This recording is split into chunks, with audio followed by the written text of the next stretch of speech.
Bonjour, je suis Hakim La'alam et je vous propose ma chronique du mercredi 6 mars 2024. Elle s'intitule Le journalisme. Ah ben, il fallait que ça me tombe dessus. C'est fait. Ma première grosse amende pour blasphème dans l'espace public. Dans une précédente chronique et pour un tout autre sujet, j'avais promis et m'étais engagé à payer mon dû à cette loi. C'est aujourd'hui le cas. Amende pour blasphème payée.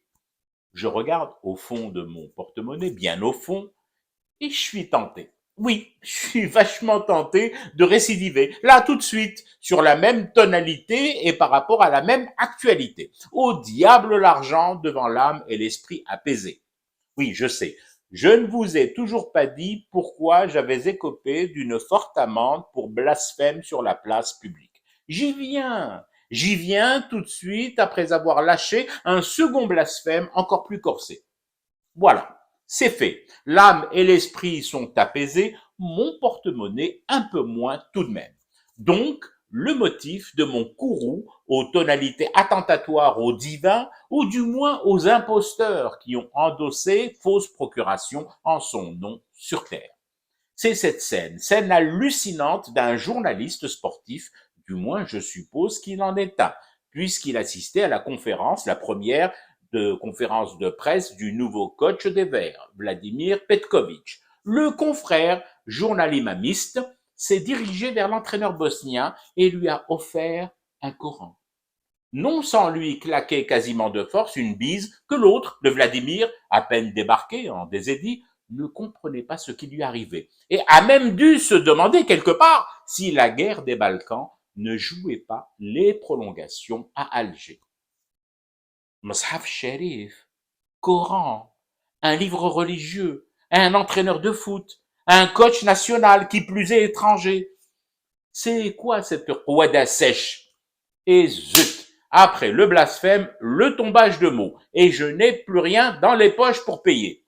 Monsieur ou madame le législateur, faites-moi crédit, s'il vous plaît. J'ai besoin de vider autre chose que mes poches, mon cœur et ma bile. Mais elle, ce cinéma, les exemplaires du Coran qui s'offrent à tort et à travers. C'est quoi?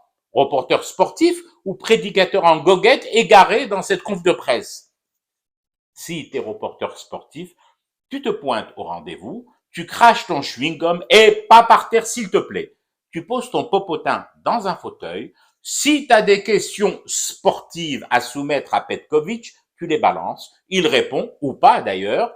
Ensuite, tu te casses et tu vas faire ce pourquoi t'es payé. Le compte rendu 0% matière grasse que t'as commandé ton canard ou ton média quel qu'il soit. Ensuite, si tu as envie ou besoin de prier, de communier avec ton Dieu, seules les mosquées de ce pays sont en accès libre, que je sache. Et puis, très franchement, visiblement, il te faut aussi et surtout réviser tes classiques religieux, cousin. Offrir un Coran à un Bosnien. Mais Coco, la majorité des Bosniens sont musulmans et sur l'islam, religion de tolérance, sur cet islam-là, je précise, pas sur celui des DAB de Coran, les distributeurs automatisés de bid'a, ils pourraient te torcher en aller et en retour sans la barre et au golavérage et tout. Subhanallah. Je fume du thé et je reste éveillé. Le cauchemar continue. C'était Hakim Nalam, je vous retrouve demain pour une autre chronique et une autre façon de dire son amour à l'Algérie.